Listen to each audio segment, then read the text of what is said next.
Welcome, ladies and gentlemen. We'll get started. I'm turning it over to Lori Smith. Good evening and thanks for joining Demystifying Government Contracting.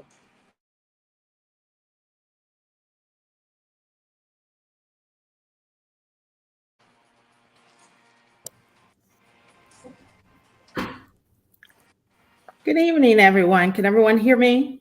Thank you all so much for joining us on tonight. I will apologize if it appears that I'm looking away from the camera. I am, because I have two monitors up to facilitate my facilitation on tonight. What we would like to do is welcome you all to Demystifying Government Contracting, your equity and government contracting podcast. We are thrilled to have you join us today and for a special episode focused on equity and government contracting during Financial Literacy Month. Our expert panelists are here to share their insights and answer your questions. Now, before we dive into anything, we want to give a warm welcome to our audience, and that is you. So welcome, yay.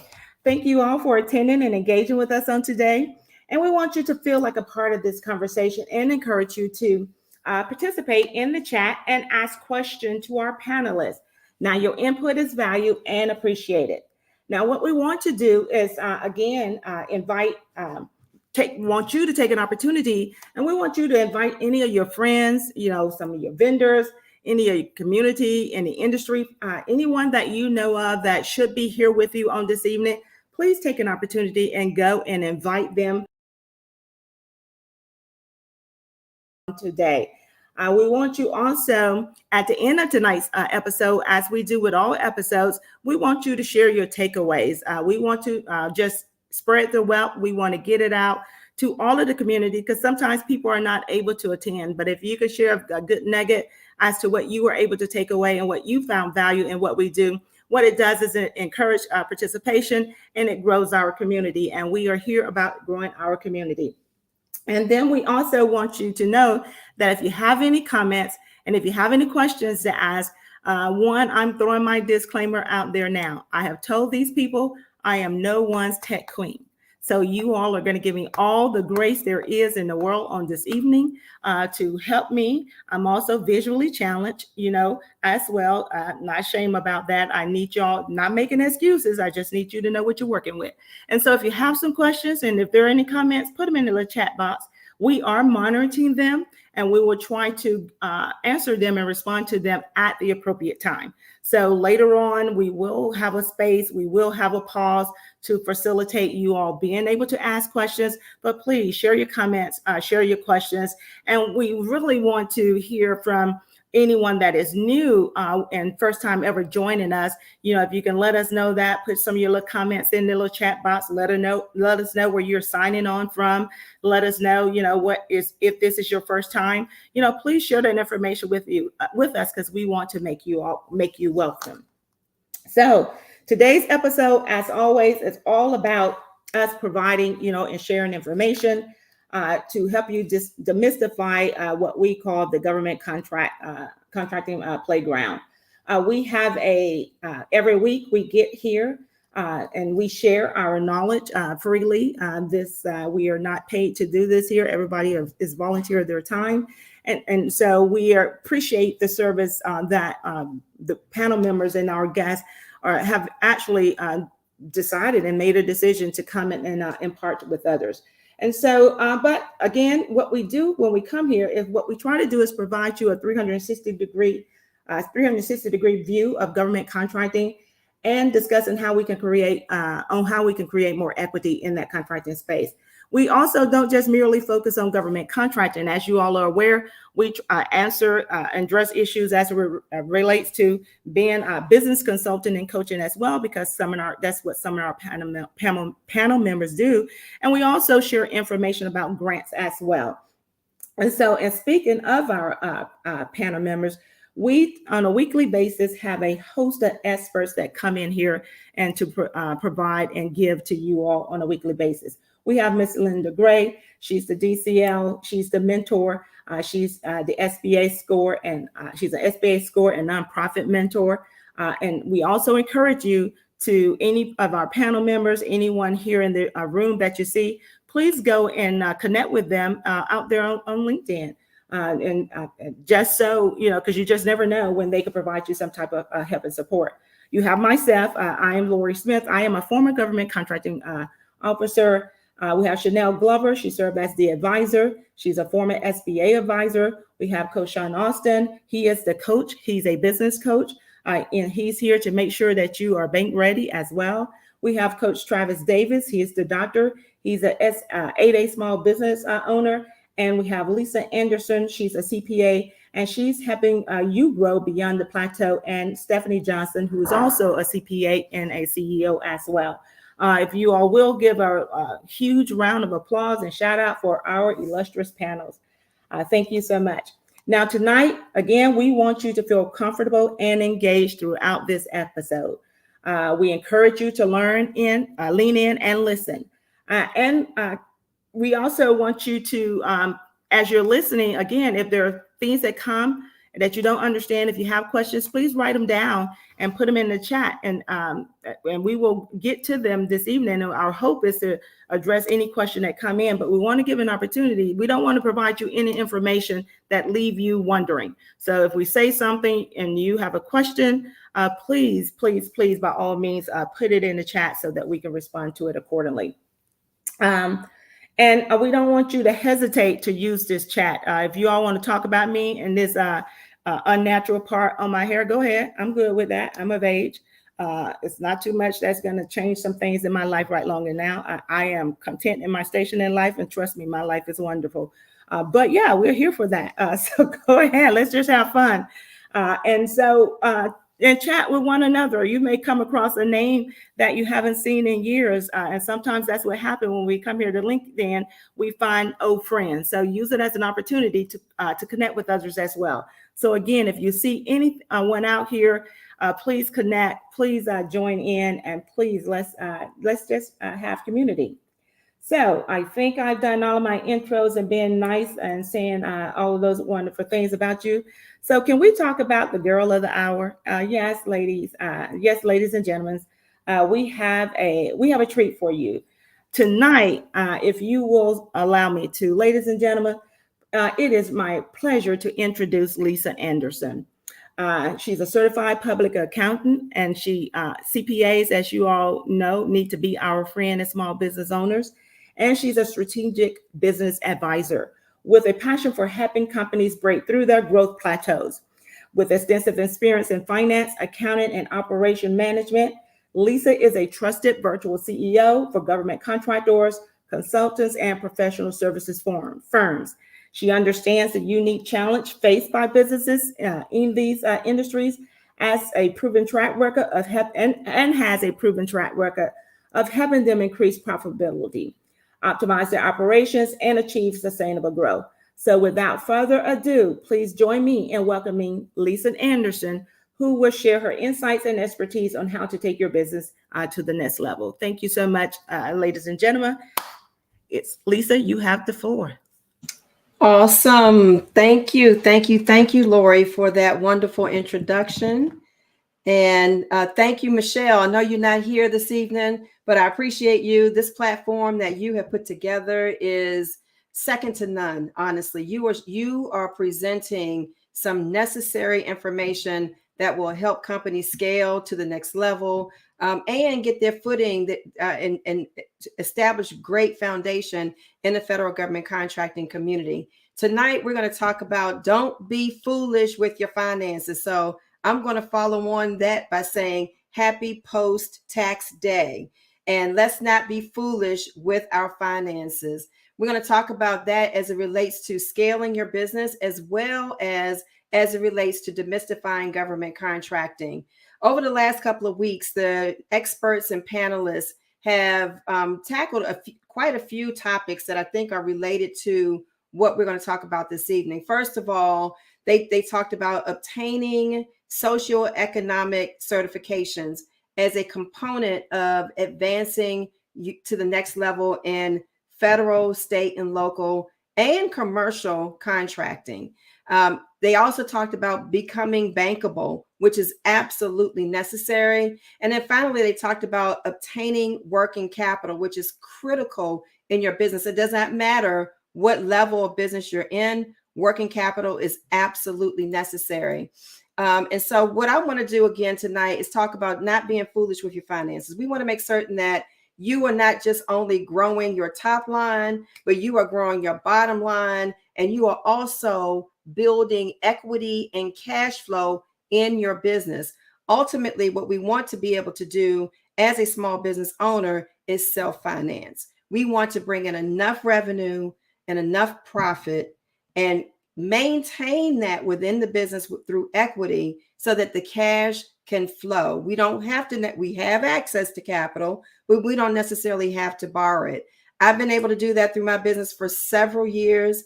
The early part of being in business, I did utilize certain financing vehicles to keep my business going and operating. But as we continue to scale, my objective was to self-finance. And we have been doing that, and our clients have been doing that as well. So we want you to do the same thing. And the way that you do that is not by being foolish with your finances. So just a little bit about me and who I am and what I do.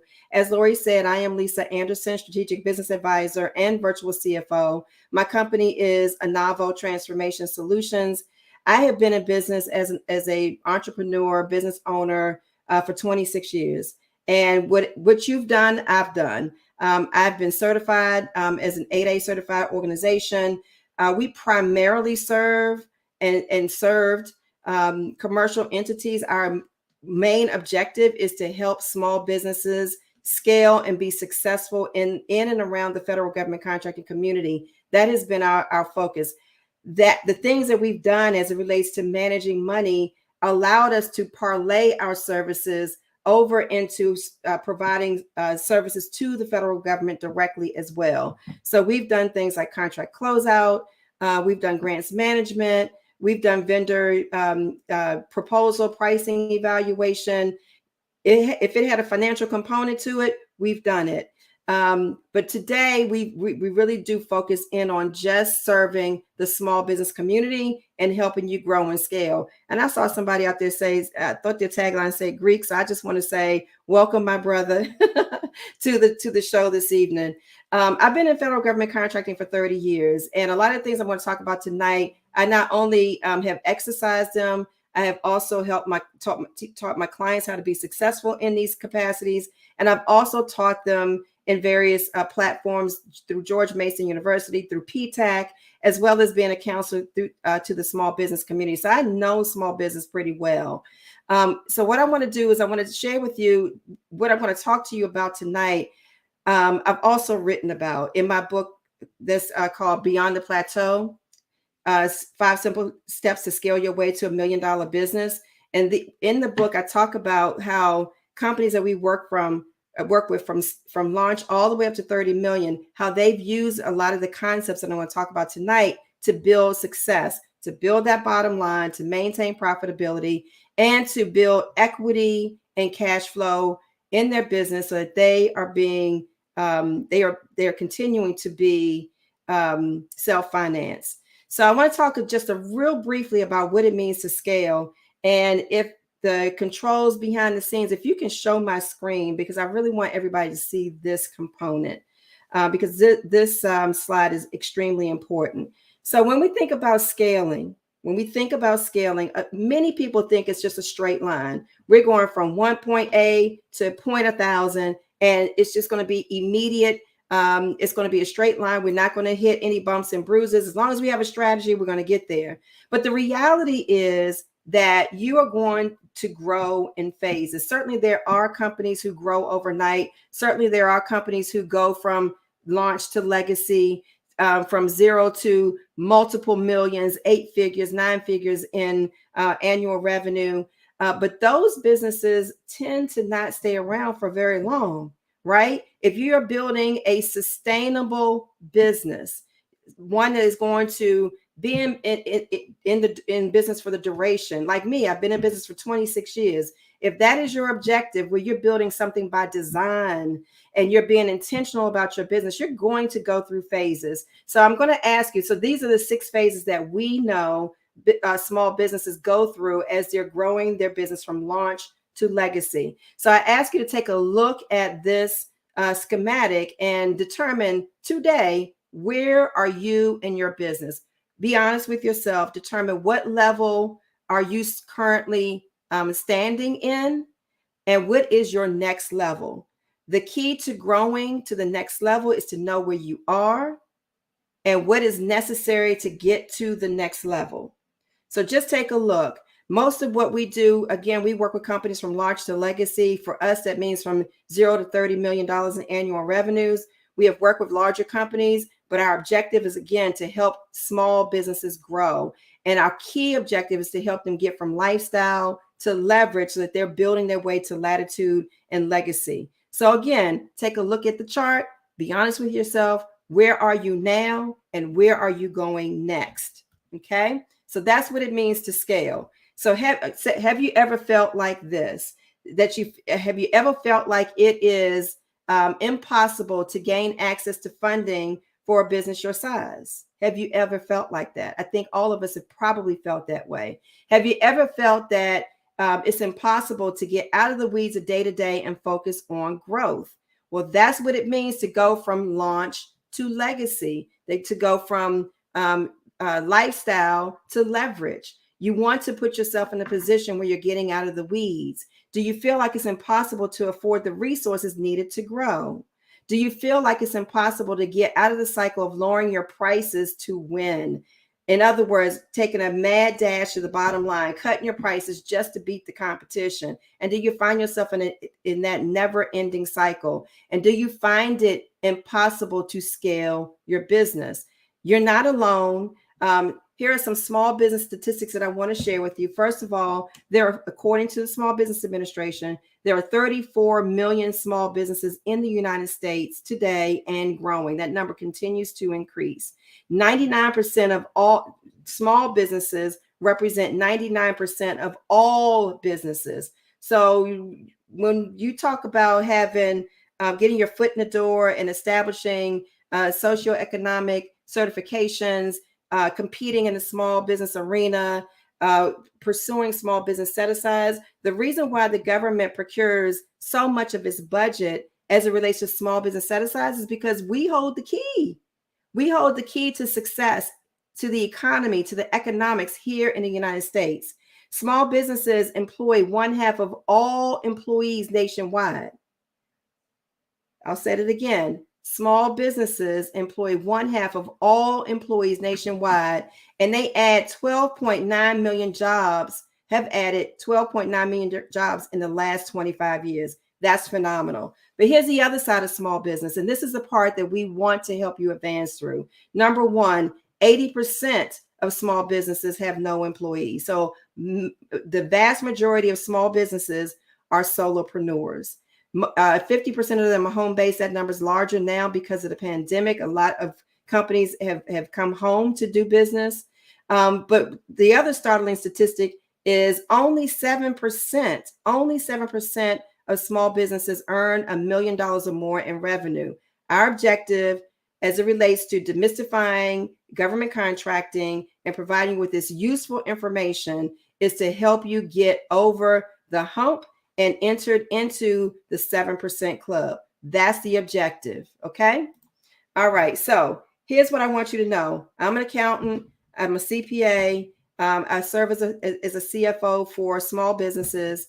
I also serve as a strategic business advisor. And here's what I know for certain is that numbers tell a story and they never lie. You need to pay attention to the numbers. The power to grow beyond the plateau in your business and advance to the next level exists within your numbers. So there are 3 reasons why small businesses have major challenges, and in many cases they fail. So the first reason is they break down, or there's a breakdown in leadership decisions. They make bad decisions. Sometimes a bad decision is, again, cutting your prices just to beat the competition. Sometimes you got to do a little bit of homework in order to preserve that bottom line. You have to remember, as CEO, that you have a fiduciary responsibility to maintain profitability within your business. So you want to make certain that you are making those types of decisions. The next reason is they have the inability to operate a profitable business.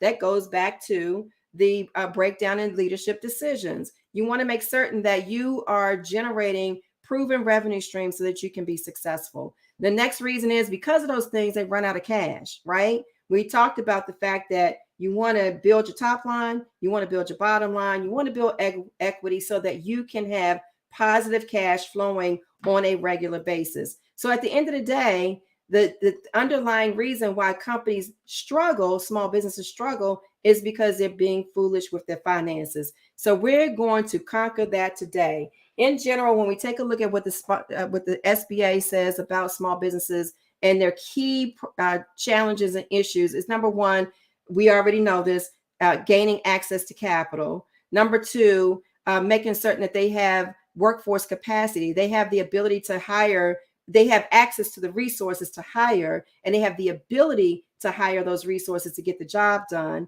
Having adequate insurance coverage is a key concern. Enduring drastic shifts in demand. Small businesses, while we are extremely flexible, sometimes those drastic shifts in demand can be extremely challenging for us. So we have to think outside of the box to overcome those issues. And then having access to opportunities, which again, Michelle GI is doing a phenomenal job making you aware through her expertise and the expertise of the panelists on ways to consider to obtain those opportunities. So these are some of the common mistakes. I'm not going to go through all of them, really. I will cover them this evening, but these are some of the common mistakes that I see small businesses go through. And these are the foolish things that you will do with your money. We want you to get out of that. So the first one is managing a business based upon cash in the bank. Yes, we need cash in the bank. Yes, we want to make certain that we keep our finger on the pulse of that cash. But guess what? Cash is fluid. Your business is not. You cannot operate your business based simply on what the amount is, what amount of cash you have in the bank. So that's a huge mistake. Owners not paying themselves well or not paying themselves at all just to preserve the bottom line. If you're not paying yourself in the business, you're not a profitable business. I'm going to say it again. If you're not paying yourself in business, you are not a profitable business. Failing to obtain working capital. I work with so many business owners who are credit adverse. You cannot be. You got to be able to use other people's money. You've got to be able to do that. It's called leverage. You don't want to be over leveraged, but you need to be in partnership with a financing institution, because in federal government contracting, state and local government contracting, you can grow very quickly, literally instantly overnight, you can grow. And if you don't have the adequate capital capacity, a good partner in capital financing, then that could break your business. Growth could be a bad thing for you. So you want to make certain you have good working capital. And I'm going to jump down to some of the other items in the bottom line, at the bottom of this. Discounting or cutting your prices. I say don't cut your prices. Don't discount your prices. Scale your offer. You got to do your homework. You got to figure out what the customer wants, how you can deliver that, what's the most equitable way to do that. If it doesn't meet the budget, scale back, right? But don't discount your prices just to beat the bottom line. And then not knowing nor following the regulations. In federal government contracting, there's a lot of laws and regulations. You must be able to understand them. You have to know what they are, and you have to follow them in order to maintain those contracts that you're winning. So those are some of the common mistakes. So what I always like to say, if you continue to manage against the consequences, you will always be left with consequences. Well, today we're getting over that. No more consequences. We are moving the needle. We're continuing to go. We're going to keep our fingers on the pulse of our business. We understand that numbers tell a story and they never lie. We're going to get comfortable with having conversations about our finances with the right people, but we need to get comfortable with instead of bottling up inside, because you will only make a decision. Again, one of those leadership decisions, you will only make a decision based upon your own knowledge and understanding. But if you pull your A team together, your accountant, your tax accountant, your business strategist, your banker, your attorney, if you pull these individuals together and you have real good, solid conversation about what's going on in your business, watch your business grow. Okay. So I see some stuff going on in the chat. I want to slow down for a second, see if there's any questions or any comments that I should be aware of before I move forward, and share with you my 5 strategies for not being foolish with your finances. Thank you so much, Lisa, for all the valuable information you have provided us thus far. I don't see too many questions in the chat at the moment, and there may be some. As I share with you all, I am visually challenged, but I would like to welcome a few of our first-time attendees. We would like to recognize Taria McCorkle. Taria, I hope I said that correctly. We also have Brandon Garrison. He's coming to us from Cleveland, Ohio. Welcome. And we also have George N. He's coming to us from Minnesota. And we want to thank and recognize you all for coming with us. What we also would like to do is make a few administrative comments. And what we want to do is remind you that this is a community discussion about demystifying government contracting. This event is not sanctioned by any federal government entity. Although our host, Michelle Gardner-Ince, works for the Department of VA, all views and opinions are those of the speakers and are not those of the Department of Veterans Affairs, nor any other federal government agencies. We use a method that she calls C4, where we connect, celebrate, collaborate, and get coached live. We are here on LinkedIn every Wednesday, typically in audio only, starting at 7 p.m. But tonight we are blessing you with StreamYard and video, and we hope that you appreciate the flexibility. Again, we thank you for attending on tonight. I did not see any questions. I think Michelle had a question in there about what is sustainability, but I think you already wrapped that up by indicating that is one is either from when you as a business are able to be financially sound, whereas then you can make money, reinvest money, and grow, and when you're socially sound, where you think about your employees, and also environmentally sound when you're thinking about not having an impact against the environment. Those are things that facilitate sustainability in an organization. There may be other definitions and people's opinions about it, but I've always looked at it from a financial, social, economic, and a environmental friendly perspective. But I did not see any other questions in there. Coach Davis encouraged us to give 1% discount for 14-day pay, but don't really have it as a discount. That 1% was your price. And so those are opportunities about making sure that you are making sure you're getting paid. And someone said, don't become the Dollar General, scale back to meet the bottom line. You must understand Govt contracts like I did when I worked with the post office. Absolutely. We thank you for those comments. Yes. Lamont shared that he's seen a lot of small business owners treat their business like that's a cash machine. That must be an ATM, Lamont, and also missing business funds with personal funds. Absolutely. So again, I did not see what questions can we ask a potential partner or partnership for personal safety in terms of finances. That's a question that came in for you, Lisa. Yeah. So in terms of asking partners, and I'm believing that a partner means company to company, B2B. Sometimes those questions are just a little bit proprietary. However, you want to know about their sustainability. You want to know a little bit about how long have they been in business. You want to know what types of opportunities they have pursued.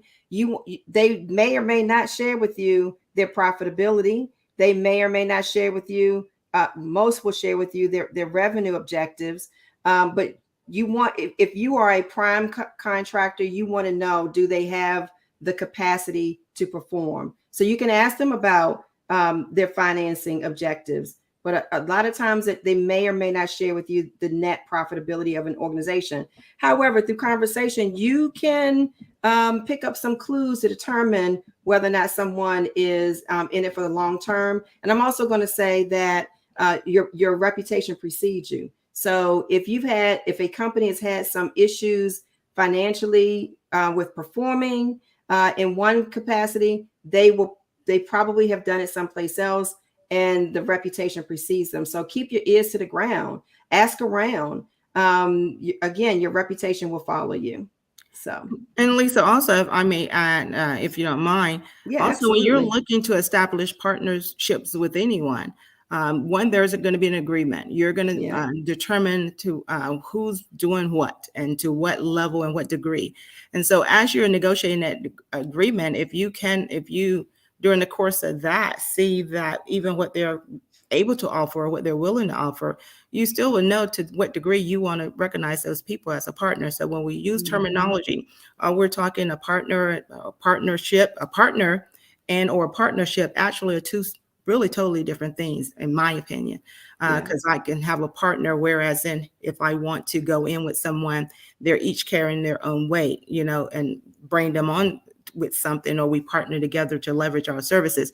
But a partnership is me joining forces with someone where you are going to be committing finances. And at that point in time, if someone is not willing to share with you, that they have the sustainability to engage in that relationship, you just pick up your stuff and go to the restroom and just don't come back, Yeah, absolutely. So, if you're going into partnership within the four walls of your business, two or more people coming together, you absolutely need to know who has the capacity. What capacity does each partner bring to the table? And the reason why you want to know that is when you go to the bank, for example, to obtain a line of credit, or you may pursue a government contract that is of a certain value, and the agency wants to do a financial viability assessment on you. You want to make certain that all of the partners can come to the table with good credit, with the ability to provide the capacity for the company to continue to move forward. Those are hard discussions that you've got to have individually with one another before you enter into those agreements. You've got to be, it's just like, well, they say like marriage, right? Sometimes we jump into marriage and we don't know, but we should know what the capacity is that our partners bring to the table. So that's extremely important. And you're absolutely right, Lori, as it relates to the agreements. A lot of times we as small businesses are not interested in, I won't say interested. We don't negotiate the agreements, the teaming agreements, the subcontracting agreements, whatever it is, we don't negotiate them. We just accept the terms and conditions that are put in front of us. But the best day for any and every agreement is today before you sign. And you want to make certain that you are negotiating, that you're getting enough information, that you will have the synergy and the ability to continue to move together in business and in opportunities for the long haul, that you'll be able to work together. So you want to make certain that you ask the hard questions, honestly. A lot of companies don't do that. So, yep. Thank you for that. All right. So before you move on, we're going to get into... there was one more question. I don't know whether or not this, you want to talk about this later. Someone wanted to know, would you recommend applying for a grant as a small startup business or a loan? Yes and yes. I recommend both. They serve in two different capacities. There are a lot of grants that are available to small businesses. And so, yes, pursue them. And there are loans that are available, lending programs that are available to small businesses. If you are not in the business of building technology, or you're not in the business of doing some research and development, or you're not in the business of providing services to the community from a nonprofit standpoint, then you're probably not going to be in the business of writing grants for sustainability. The grant is a bridge to help you get started, to help you move forward. The loan is a vehicle that is in place to help you to continue operating during those times when maybe receivables are taking a little bit longer than it does for you to pay on your payroll. So you need to have that bridge in place that's for a longer sustainable time. So my answer to that question is yes and yes. I recommend both. They serve two different purposes. Okay. All right. So if you can go back to the screen again. All right. Awesome. So we're going to talk about the 5 levels of fiscal reporting. And actually, I'm going to give you 5 groundbreaking strategies that you should be considering as a small business as you continue to grow and scale and not be foolish with your finances. So this first groundbreaking strategy is to make certain that you are marrying your money with your mission. And what that means is you have to make certain that you are constantly and continuously reviewing your financial reports. All of your key performance indicators, they need to marry with your finances. You need to do your budgeting. You need to do your forecasting. You need to link all these things to your pricing. You don't want any of these operations to be in a silo, but most importantly, you've got to get into the habit of taking a look at your finances on a monthly basis. I don't mean just looking at your bank account. I mean looking at the trend analysis, taking a look at your balance sheet. You need to know how much you're worth on a monthly basis. Okay. So if somebody does ask you the question, or if you are working to obtain a certification, it's easy for you to pull that information. But more importantly, you are knowledgeable about your business. You can speak about anything that's happening in your business. So this first level, which is financial results, that's the basic. Those are the basic things that you should be looking at on a regular basis, right? You want to make certain that you are taking a look at your balance sheet, that you're looking at your income statement. And a lot of companies, when they first start out, they're operating on a cash basis, cash in, cash out. However, as you are advancing in business, you want to make certain that you're moving to the next level and that you're operating on accrual basis of accounting. What that means is it's based upon what we earn and what we are obligated on versus cash in and cash out. So we're not operating on a fluid basis. We're operating based upon a really good foundation. And now we can really assess and take a look at profitability. Yes, you may be reporting taxes based upon cash, but you've got to convert your books to accrual basis. And you want to make certain that your accountant is aware of that. You want to take your financial review process to a deeper level. In federal government contracting, you've got to take a look at your indirect rates. You've got to look at them on a regular basis, monthly, not just when I'm about to price something. You want to make certain that you know exactly how your indirect rates are trending. And we'll talk about indirect rates in a few minutes. The next level is future focus. Future focus means you're not just looking at what has already happened, but you're also taking that information and you're predicting the future. Trend analysis will help you predict the future. This is where conversations come into play about your finances. Don't sit in a silo, right? And keep all these things to yourself. Start to analyze. You want to know, you want to be able to tell the story to the banker that they're going to be assessing, right? You want to let them know how liquid your company is. You don't know that until you start to do the analysis. You want them to know how much leverage you have in your business. You don't want them to guess. You want to be able to prepare to share that with them.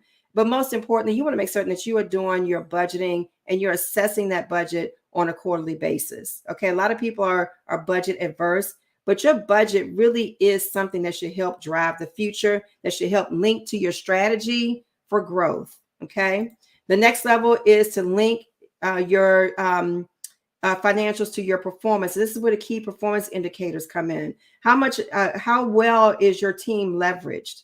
That's something that you're going to need to know as your company starts to really grow and expand beyond 20, beyond 30 employees. You need to know, why is my overhead so high? Well, we know it's high because these people are not being heavily utilized. We need to get them back on contract. You want to know how much you're concentrated in subcontracting work. That is extremely important to know because one day you might want to sell your business. And having a heavy concentration in subcontracting work versus prime contracting work may change the value of your business. So you need to know these things. You need to link your finances to the future. And then the last phase is continuous improvement. And what this means is that on a quarterly basis, you are taking a look at all these things and you're evaluating them against your business strategy, and you're maneuvering and making moves and making changes based upon what you see. So now you are building business by design. You're not being foolish with your finances because it's all laid out there in front of you, and you're making really good leadership decisions about the direction that you're moving your money in, moving your company in. Okay. Groundbreaking strategy number 2. We've already started to talk about banking, but you got to have a really, really, really, really good banking relationship. Your banker should be able to move as quickly as your business needs to move as you are growing in the contracting space. I said it earlier, literally you can win a contract today, and you can be double, triple, quadruple the size tomorrow. And are you prepared for it? And if not, if you have a good banking relationship in place, can they move to help you? So I recommend 3 different things. There are 3 different types of lending institutions that I like to see small businesses have. And certainly there are other lending vehicles out there, but these are the ones that you want to strive towards working with. So the first one is credit union. And I say you want to have a credit union as a business because they have a lot of great benefits, and they have really good interest rates, right? Their interest rates are better than the average commercial bank. But I typically say that credit unions are really good for benefits. And what that means is if you enter into a relationship with a credit union, put some money in a money market account and let that money grow through that interest interest rate that's going to be on that savings account. But at the same time, you're offering a benefit to your employees, because if your company is a member of the credit union, so can your employees. So it's good to have that. Commercial banks, the big box banks, a lot of us start with those, and they are really, really, really, really good. However, they're really, really, really good for, in many cases, for larger businesses. And when it's time for you to move, you need to make certain that you have a partner that can move as quickly as you. If I need a line of credit today because I have an opportunity that we were just awarded and I got to turn it on really quickly, the larger the bank, the longer it will take for that vehicle to be put in place or to be increased. So that's why you want to have a commercial bank, a big box bank, because you can get to them. Your money is accessible. You can find them any and everywhere. There's solid ground. We just recently went through an experience where some banks collapsed. The bigger banks typically won't. And so you don't have to worry about that. You can stash some cash. Always make certain that you're staying within the FDIC limits, but they're good for that. The community bank, though, that's your relationship bank. And the community banks, we learned during the pandemic, have been the most flexible in terms of helping small businesses maneuver, and they are moving at the speed of business. So those are the 3 types of banks that you want to explore. There are other financing partners that you might want to take a look at, but typically they're going to cost you more money. There's factoring, there's quick loan facilities. Those facilities will typically cost you more money. The objective is to really get you into a traditional lending position so that you can take advantage of the lower interest rates and have vehicles that are flexible and can move when you move. Okay. If you've done the 5 financial strategies that we talked about in the groundbreaking strategy number 1, then when it comes time to have a conversation with the bank, guess what? You're ready. Okay. Because you've been looking at your finances, you've been monitoring them, you know the story, you know what they're going to ask you for, you know how to make certain that you're able to leverage that relationship. Okay.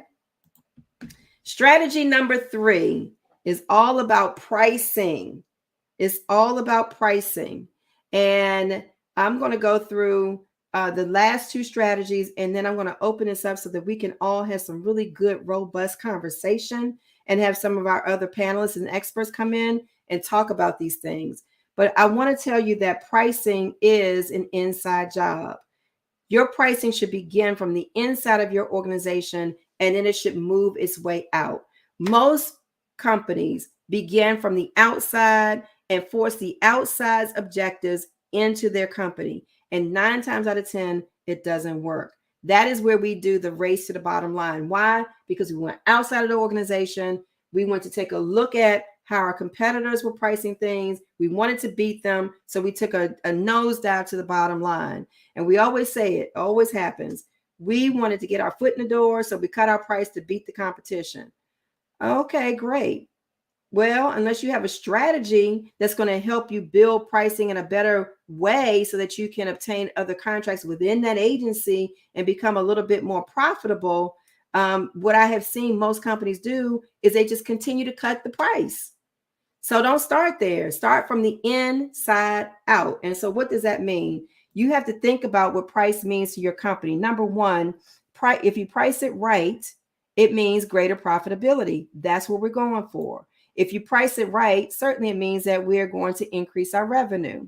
If you price it right, it gives us the opportunity to make really good investments in our infrastructure and other assets that are going to help to drive business. It really gives us the opportunity to even invest in acquisitions if you want to buy another company. It also gives you, if priced right, the ability to increase your cash flow. Again, we're looking for positive cash flowing. And then finally, it gives you the opportunity to prepare for your exit strategy. And that is by building equity in your business. Once you've taken all those things into consideration as you are pricing your opportunities, now you can go outside of the organization and start with your customer first and go to the customer and determine what is their budget. What's their temperature? What do they really want? What does the statement of work require of us? And how can we convert them into being our customer? Now we know inside what we need in order to make certain that we are a sustainable, profitable organization. Now we want to look outside and talk to the customer and see how we fit. And is there some negotiating room to maybe pull back on a few things that we may have incorporated in our pricing? Don't cut the price, scale your opportunity. And then the final thing that you look on the outside, so you know internally what the company needs in order to sustain. You know what the customer's appetite is. Now let's measure ourselves against the competition. Now we know how we need to maneuver ourselves. But don't start with the competition and then go to the customer and then figure it all out on the inside. You got to go from the inside out. So I hope this is really making sense. And I probably said a lot. So I'm going to slow down for a second, see if there's any questions right now.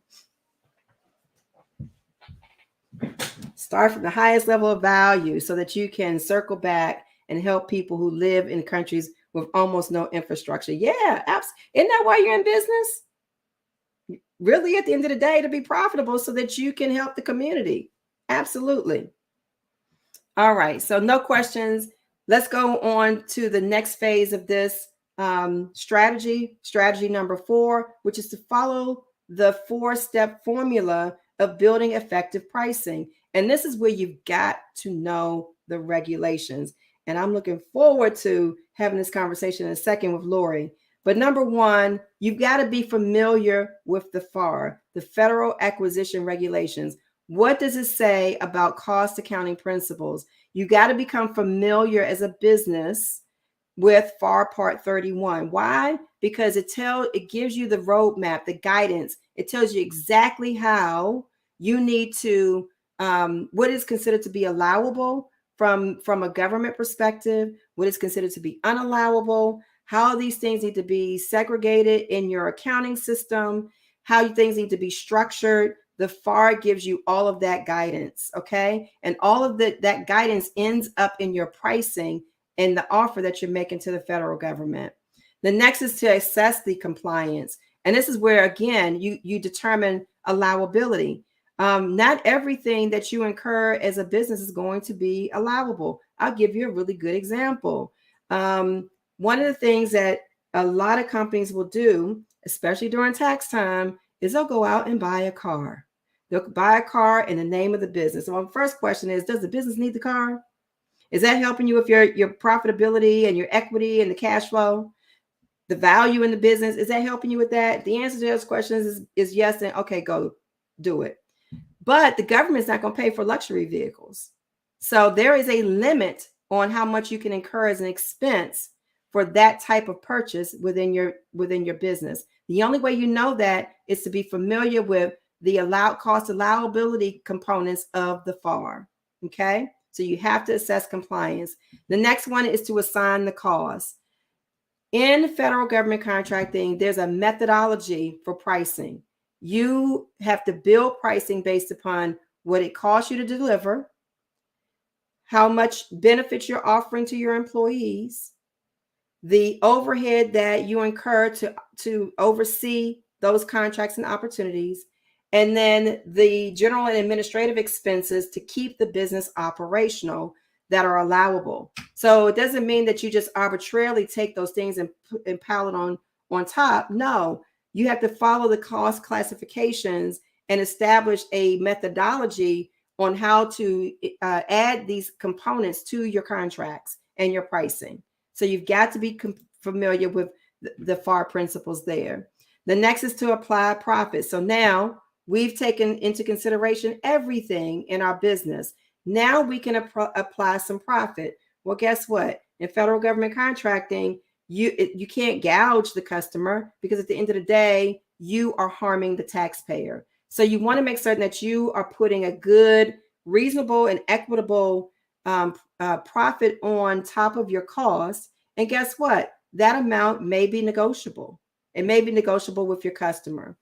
Those are the areas that you are negotiating. And at the end of the day, you want to allocate those costs. Once you've built this, this all becomes the price that you're offering to the customer. And guess what? You have to follow the same methodology, the same principles in your accounting system.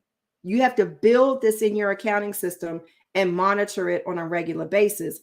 You could be audited by a federal agency when you're awarded a contract. And when they audit you, they're auditing you against these principles. Okay. You follow these principles, and now you've built really good business foundation to help you with your established policies in your company, to establish really good pricing methodologies, to understand what your proposition is, to ensure that you are profitable, and ultimately to prosper. Okay. So you want to make certain that you understand these things. I know this is big concepts, and some of you are familiar with them and some of you are not, but you want to make certain that you understand these things. And if not, then you want to follow strategy number 5, which is get the help, the right help that you need. Get the right financial advisors to come in, assess your business, assess your structure, help you put that structure in place, understand the pricing methodology, and ensure that you are following the regulations and that you're not being foolish with your finances. There are 3 levels of financial, internal financial operations or individuals that you can hire: a bookkeeper, an accountant, and a CFO. Your bookkeeper is going to be more transactional. They're going to take your day-to-day activity, they're going to put it in data entry, and they're going to shoot out some reports. Okay. There's not a whole lot of analysis that goes along with it. And oftentimes it's after the fact. An accountant is going to be also transactional, but they're going to add some analysis to it. They're going to add some compliance to it, and they may help you with some tax preparation as well. They're more reactive to the financial components versus a CFO who is strategic, right? They're assessing risk. They're doing impact analysis. They're making certain that you are building equity within your business and that is driving you towards your overall strategic objectives. So they are results driven. So you want to make certain that you have the right resources in place that can help you put these things in place and maintain, be sustainable, continue to grow, scale your business, and push your way towards what I like to call legacy. So those are the 5 strategies. I'm going to open it up for conversations because I see we got a lot of panelists here, and I would really like to talk with Lori and the others about what you've seen from a government side. So Lori is a former contracting officer, and some of the things I talked about as it relates to pricing and compliance and all the other things I talked about, I know she's seen it from the government side of the house. So I'd love, Lori, for you to come up and let's have some dialogue about that. All right. Oh, my Lord. Did anybody else wig get twisted? I mean, Lisa has put it down. Woo, girl. Look here, y'all. Now, this right here, I'm just saying. Listen, we can't be foolish with our finances, right? Hey, don't be a fool. I'm like, man, what are we talking about? But a lot of great information, and I really, really do hope you all enjoying it. I hope you all took some notes. We may have to have her go back to that little one slide with all of that part 31, that little table for you all, because trust me, that is something that is always missed. And so what I really do appreciate, Lisa, is that you breaking it down and you really sharing it with them so that they can understand it. From a CEO, former CEO perspective, what we often see, and it still does happen today, I think one of the questions is, what do you mean by starting from the inside before you go outside? And I'm certain you will answer that after we finish this little this talk right here. But to your point, what we see in contracting more often than not is, like you say, everyone's trying to come in high or you come in low. A lot of those, a lot of small businesses, they take that, I want to get my foot in the door to a level to sometimes it's to their hurt.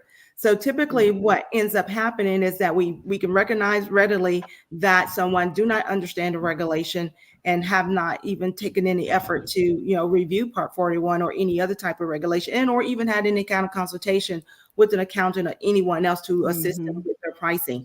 Pricing can be difficult and it can be scary. A lot of things they also would do is just go look to see what someone else charged on a contract. Because a contract, you can go pull it up, the claims are going to be there and you're going to know what that unit price is, but then not understand how someone got there. And so what businesses and people don't know is that when you see a fully burdened, when you see a unit price or anything on a CLIN, that is inclusive of everything she talked about in that slide as it relates to overhead, G&A, which includes those indirect rates and fringe benefits, all those allowable taxes and things that you have to do for that employee if you're putting a butt in a seat, as well as that salary. That is all representative. But a lot of small businesses will take what they see on the outside, and then you will try to apply all of those things in there. Another issue that a lot of, aside from the pressure to, be it low, and which really puts you out of business quick, fast, in a hurry, it does damage your reputation because you're not able to comply, you're not able to perform, and so you're out of business quicker than you got in business. And so you have to really be mindful of that. But another thing that also plagues small businesses is you don't have the accounting system to properly forecast and allocate costs and track it like a lot of other businesses do. So my hope is that as you all are listening in, we are better learning and understanding what questions should we be going to these entities that we seek any kind of service and support from. So when you go to a consultant, you go to an accountant, you go to someone, say that they price proposals, know what to ask. Have them not just give you what you should submit as pricing, have them educate you on how they started with that pricing. Absolutely. That pricing is okay. The average going rate for a nurse in a particular area. Okay, that's that hourly salary. That hourly salary, again, already have what you're paying them. You've already factored in those taxes, FUTA, SUTA, FITA, Social Security. You factor in all of that. Then you also, a fringe benefit. You have to have a fringe benefit package if you want to retain customers. Man, I just realized today that I probably need to go back and start working for the government. They giving that contract 1102's 10% increase in their pay period. Let me go back to work. Again, retention. So again, those are benefits. And then other direct costs and overhead. And an aspect of your overhead is also planning for a contingency, planning for the unknown. When you get a requirement, if you get a contract, really understand what the government is asking you. If you're doing ground maintenance and winter is coming, winter is hard in this area, what are the potential contingencies that can come up? That's an aspect of risk mitigation. That should be a component of your pricing as well. And all you have to do, people, is clearly articulate to the government the rationale and what constitute what made up your pricing. And as Lisa has pointed out, you go to FAR 31, it's going to let you know what is and ain't allowable. And then in certain types of requirements, I also want y'all to start asking the government, hey, I need you to, I'm going to give you these pricing, but won't we negotiate putting some of these requests for equitable adjustment clauses in this contract just in case? And that helps me out, because things are up and down a bit. But those are the things that we recommend people do see. And when you get the unsuccessful offer from the contracting officer, you don't understand it, and it's because you're not properly pricing your proposal. You can think you have a good proposal, and sometimes you can be too low. When you're too low, I mean, if competition is driving the requirement, being too low is not popular. I mean, can you talk about that? Can you talk about too low? What I mean, because some people are like, what does it mean? They walk away appalled that I lost because my price is too low. Well, sometimes you can be too low and you just be out of sync with competition. So even though the government looks for we got to establish fair and reasonable for everything. The government can do a price evaluation and have an evaluation criteria in a solicitation that establish how they're going to evaluate price. They also may have verbiage in that same price evaluation a factor that communicate to you that in the event of competition, or they may let competition drive it as well. So that if the competition if the proposals end up not coming in what they estimate or guesstimate, they will let competition drive it. If you're in a competitive environment and you're coming in millions of dollars under, and your technical proposal does not support the rationale for your price being that low, that could be an unreasonable low offer, and it can be excluded from the competitive range. It's a red flag that it will be successful. So they don't just look at your price and say, oh man, that's too low, we're just going to take them out. They're going to go back to your technical proposal. I'm telling you from a CEO perspective or procedure. So the expectation, assumption, all CEOs are doing this thing right. But what we do is we're going to fact check that with your technical. So we're going to go to that SME, that expert. Hey, what you thought about that technical thing? This is what they're pricing it out to be. Does this make sense? And if it don't make sense, that SME is going to know. So it's not haphazard. So it is okay to price what it costs. There are still things that are happening now that is impact pricing.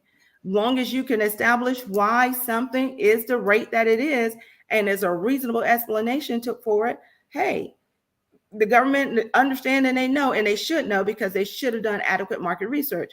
And then when we talk about your fee, your profit, you can add a profit. I mean, the government is not trying to have you come and do business for them for nothing. And I think that's what people miss as well. For any effort that you provide to the government, there should be a reasonable expectation that you're going to be properly considered for that. And so that consideration is going to come in the form of them, accepting your rates, hopefully is what that you will get out of that. But if you're outside of that competitive range, you come in too low, the government going to put you out. And then if you come in too high, the government is going to just throw you out as well. So those are things that you have to be mindful. And for small businesses, take advantage of when you go to this SBDC, if you go to an APAT center, if you go to a PTAC, if you go to SCORE, talk to someone about do they have access to forecasting equipment or a system that can teach you how to learn how to price things out. And because that is one of the things that do impede small businesses, because otherwise, they just don't have accessibility to that type of accounting equipment. Absolutely. Absolutely. Hi, Chanel. Hello. How are you? I'm fine. So before we go to you real quick, I think Linda said there's some questions in the chat. Yes, Krishna, and y'all apologize if I'm messing up your name. Wainwright, Krishna, is there a general pricing model and or percentage model to follow, or does it change case by case? It changes case by case. So there are some basic models that you can follow, but every business is different. The decisions that you're making in your business is going to be different than the decision that's being made in another business. There is no one. If there was one size fits all, everybody would be offering the same price. So there is no general percentage. I get that question all the time. What's the average? Now I can tell you what I have seen And I can tell you how if I were evaluating your proposal, how I would measure you, but there's no such thing as an average. I know what the limits are that we are trying to stay within based upon the type of industry that you're in, and that can change too. So there's no standard percentage, but there are some models that you can use. PTAC, the Procurement Technical Assistance Center, they have a lot of tools. SBA has tools that you can use to help develop some pricing models, some very basic. But then as your company starts to grow and become a little bit more complex, then that pricing model is going to change. It's going to shift. And then also be mindful when you are pricing, again, you're going to get that foundational understand for whatever labor category, this is the rate. And you already know what you're offering from a fringe benefit package, and that cost, and it's again going to roll up. I think back in the day, I used to have because there's actually, you find the right person. I don't know whether I put my hands on it, so I'm not promising I would share anything. But we used to have a template for estimates, IGCEs, already formatted, whereas it included everything that it would be required to capture costs. And so as you plug the numbers in, it rolls up. And also be mindful what you are also allowed to do from one option, from 1 year to the next year. You are able to take allow for escalation as it relates for inflation. And so what you want to do in those occurrences is go to the Bureau of Labor Statistics, go out there and see what is the escalation rate, the inflation rate for that particular commodity and or service, and then you can escalate based on those percentages. However, as a business, and a lot of businesses do this to mitigate or to keep themselves competitive, as a business, if you know you're paying great rates already for salaries, and you can, they use that escalation as also a means. Some will change it, some will not. Some may escalate the first year, may not escalate all years. They may keep it flat across the board. Again, is a game you're playing, because again, the smart price evaluator, whomever is doing that evaluation or price of proposal, we're going to know the nature and the nuances of that specialty that you're quoting and providing that price proposal on. So again, it could work for you if we can see that you're giving great salaries, and so which would keep that in line with history and trending. But otherwise, just different things that you would have to do. But and be mindful, even from a profit perspective, just come in here and just come up with a number that you want. Again, it's about doing your due diligence, because the government is going to even negotiate that profit, that percentage down as well, because they're going to go out there and they're going to know what market in the industry is charging and what is reasonable as well. I think it does boil down to doing your homework. All of this boils down to that, right? You can't. There's no shortcuts in this thing. And you got to do your homework. Yeah. Another question, I hope is there a general price? We asked that question. Someone asked, is there a formula and percentages for each step? I think we just may have asked that one. Making sure that we getting all the questions. Tend to, and Lamont, there are some that like to look down on some things that's low price, cheap price is not high quality, but sometimes at the end of the day, we have to be mindful for doing a government contracting has a responsibility to be to always operate in the highest ethical standard. And we know when people are just buying in. And so we have to preclude that, because some companies actually do that with the assumption that once I get in the door, then I can negotiate up. No, now you've given me false pricing. Now I'm going to send you up to DOJ. Now you won't be doing business with nobody ever. So that's the issue. Too many make the assumption. And so and go out to the DOJ, y'all will find all the people that decide to be friends and go build their own community in some island somewhere. And everybody got a special outfit. So I'm just saying. Well, with that said, everybody needs to get familiar. They need to know Tina, right? They need to know Tina real well. Yes. Yes. Brandon Garrison said, can you or could you provide contacts to lenders or entities who want to invest or provide a loan for a startup non-invasive mental health clinic. I have a monthly breakdown, fully detailed. Brandon Garrison, what I would recommend that you do is connect with Chanel through LinkedIn. Last week, we had CDI, CFI, and the loan folks. Next week, we hope to bring them in so they can do a mock loan application. But if you connect with Chanel, she'll give you the contact information for you to reach out with that entity and hopefully be able to provide you some support. Also, be mindful that as we are seeking opportunities for grants as well as loans, you just like in your personal life, y'all got to be credit worthy. As a few folks, they are giving opportunities without checking anything based on the story you tell. Just be real and honest about your story, so just gonna throw that out there. Tanisha said, do rates and pricing offers differ from local level versus federal?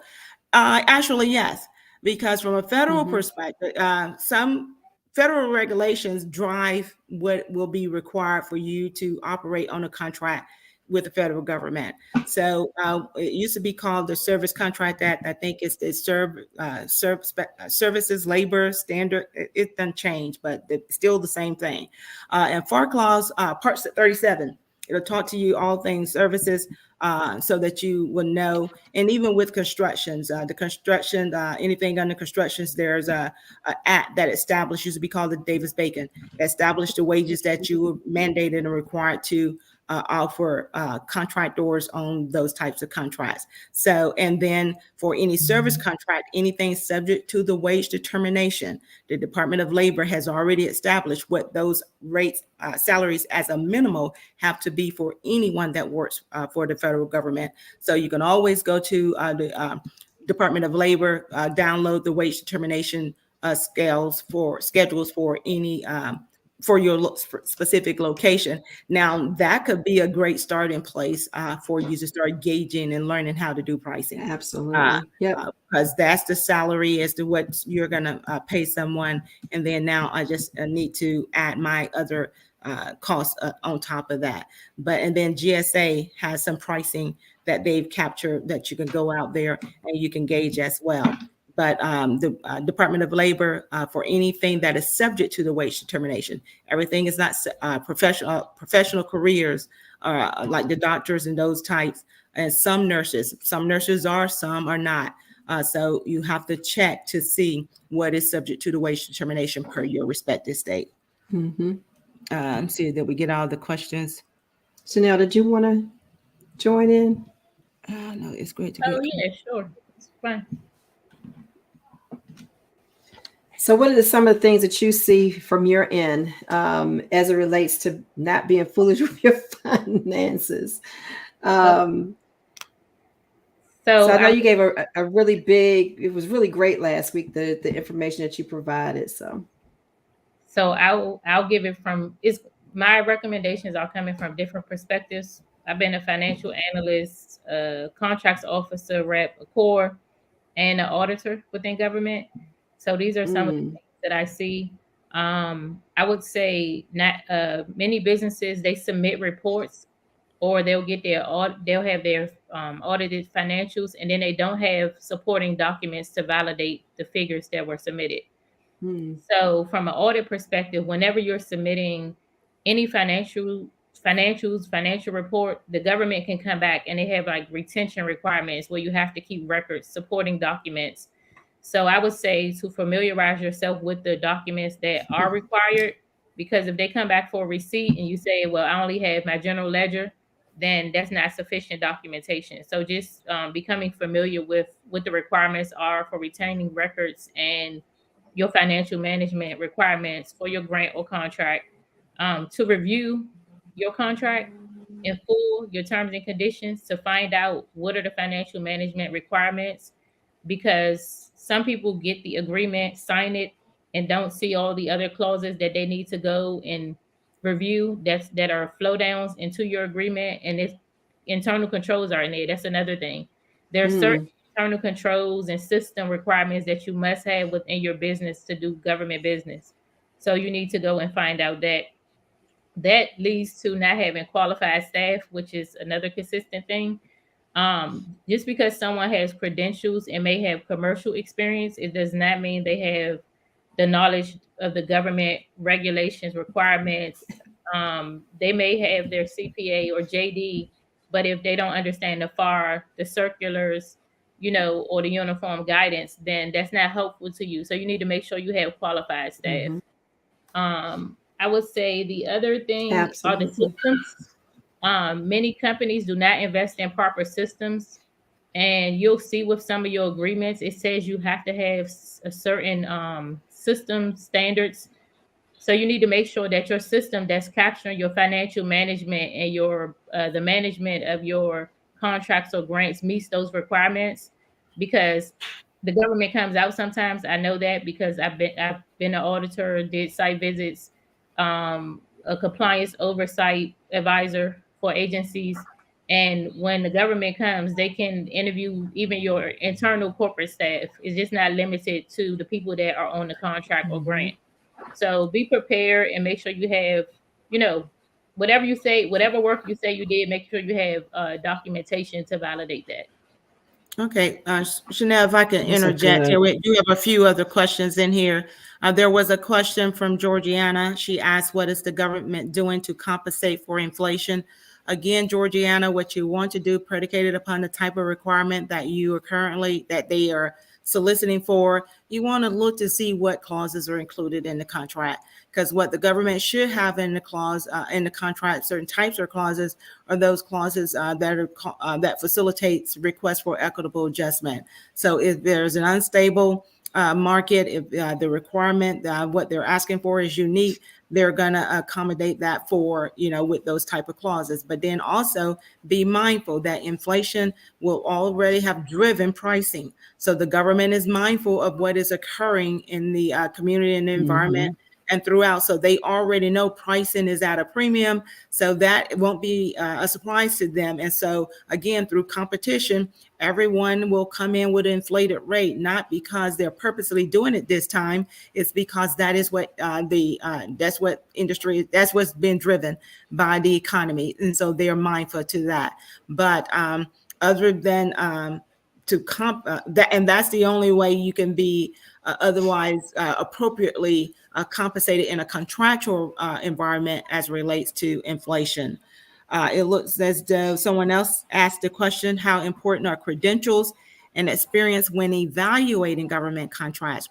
If you're asked, Unica Smalls asked that question. So if you're meaning from a perspective when you are submitting, whether or not you as a business have credentials and your experience, again, predicated upon what the government has need of, what the evaluation criteria has been specified to be, and how they said they are going to evaluate you. If they establish that credentials, you got to have certain credentials, you got to have certain certifications. They will also specify in there the amount and the level of experience that you need to have. If that is otherwise specified in the request for proposal and the request for quote, anything the government asks for, they have established as what they want. So that is how important that will be. And from an evaluation criteria perspective, in the event that you submit a proposal and it is considered otherwise inadequate, you will be removed from the competitive range and you'll be notified accordingly and you won't be considered for the offer. Again, don't give them what you want them to have. The government have already told you what they want. We're supposed to be responding to provide them what they need and what they ask for.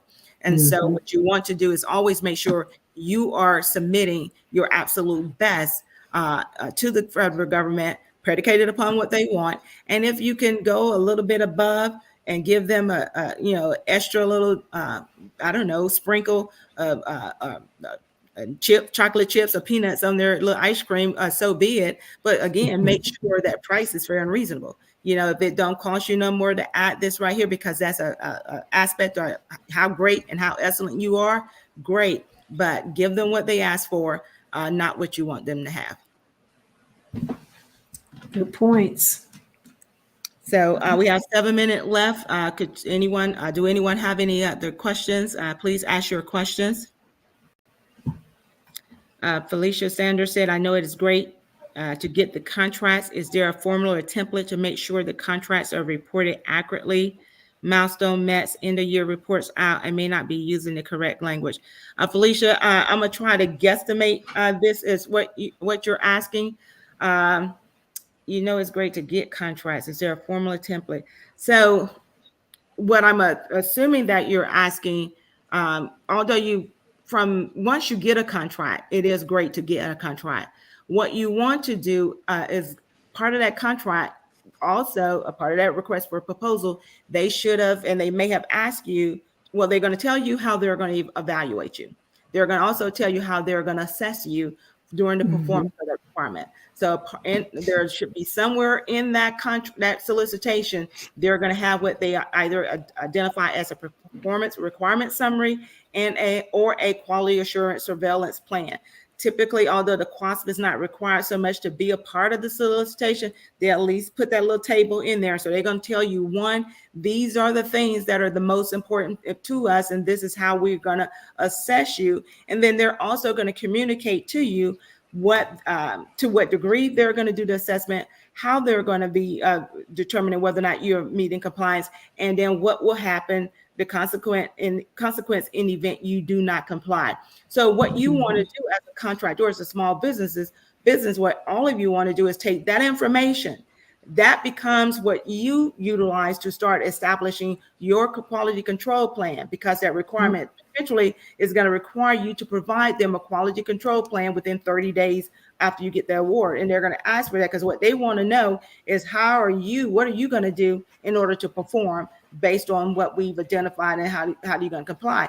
And from that point, there are going to be the deliverables will be noted in the solicitation in your contract. You want to create your own internal CRM or whatever device, however you set it up, where you know the frequency, when something is due, how internally. What are you doing to set up controls internally to make sure that you are always compliant?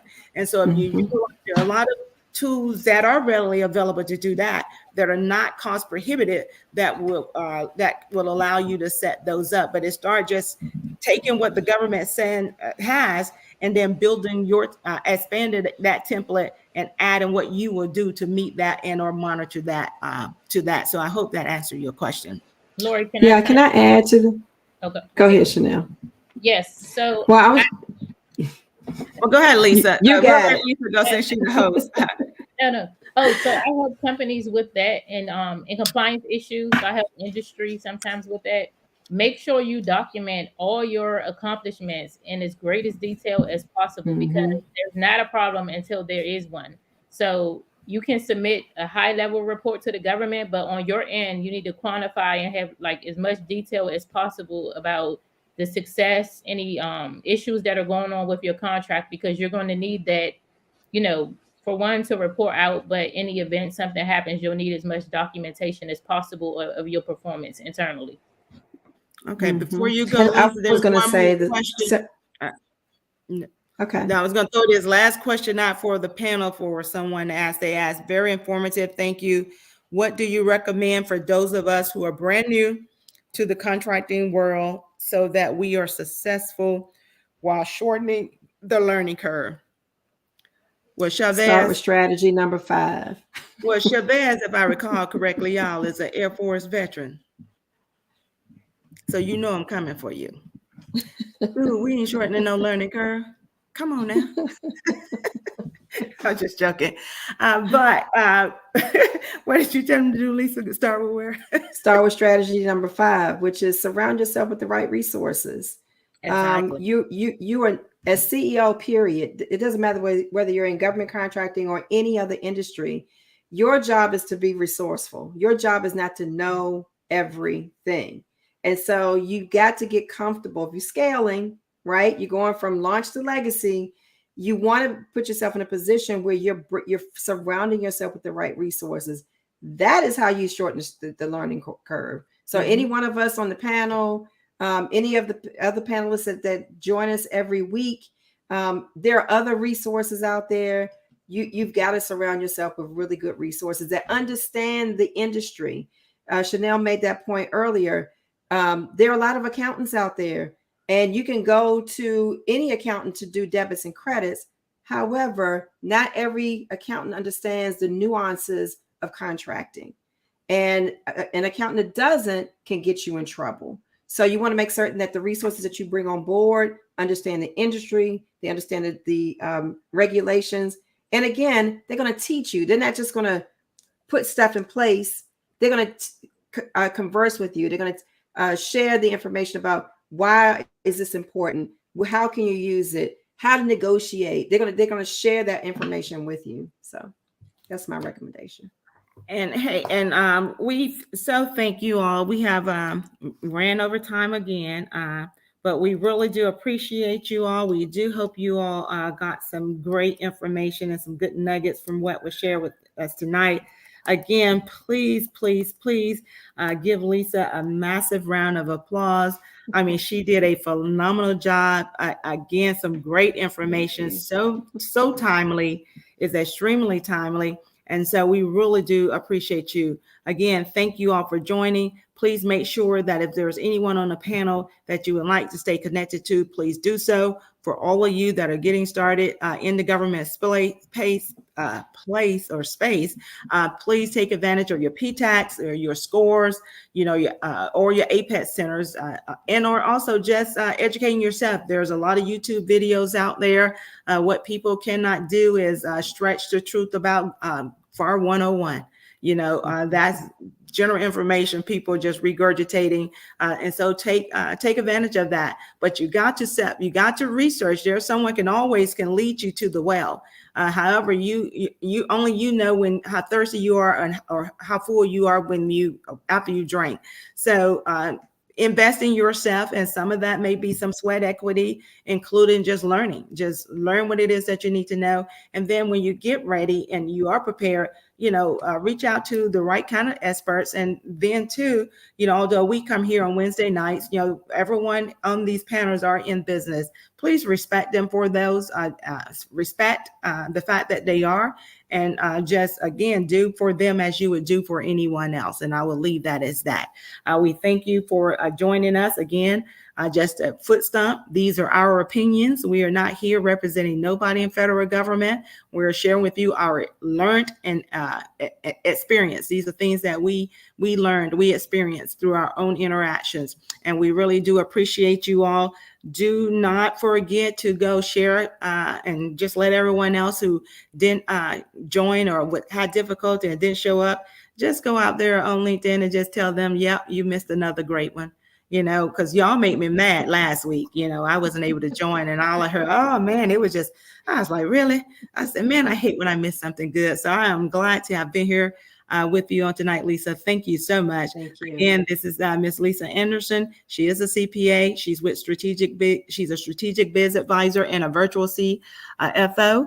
And so she believes in providing you. Her company is Anava Transformation Solutions. So she can help you scale to 7 figures. And let's go get this book. Yes, y'all know I'm going out there to get that book. And look, I'm gonna try to get her to give me that slide. I'll share because that was a good one. So thank you all for joining us. Do have a good evening. What is the process to buy another company and a beginner? George N. Reach out to one of the coaches, or come back next week, and we will try to answer that question for you. Right now, we went over time, and we do have to end this segment. But we do appreciate your coming. So hopefully you'll come back with us next week and present the question, and we will try to answer at that time. Again, thank you so much for this tonight. And GI, as always, you are a phenomenal woman. Thank you for this platform. It is a blessing to us all. And so all of you, share and show GI some love as well, because man, this right here was pretty awesome. It's just the concept, the mind, just all together is pretty wonderful. So thank you so much. Lisa, would you like to give us some closing remarks before we go out? I just want to thank you all again for showing up for yourselves this evening. We went through a lot of information, and there's plenty more that can be shared. If you want to connect with me, please connect with me on LinkedIn, and go to scale-to-7figures.com. If you click on schedule an appointment, I'm happy to sit down and talk to you about how to assess your business and make certain that you have the right structures in place. So Thank you all, and have a good evening. Chanel, before we unplug it, did you have any last parting words? Yes. Connect with me if you on LinkedIn, and also network, attend events, because another part of growing in GovCon is to make sure you build relationships. So network, and then make sure you're attending the industry events. Yeah. All right. Well, thank you all so much for taking time out to be with us on this evening. Enjoy the rest of your evening. Thank you. Good night. All right. Thank you.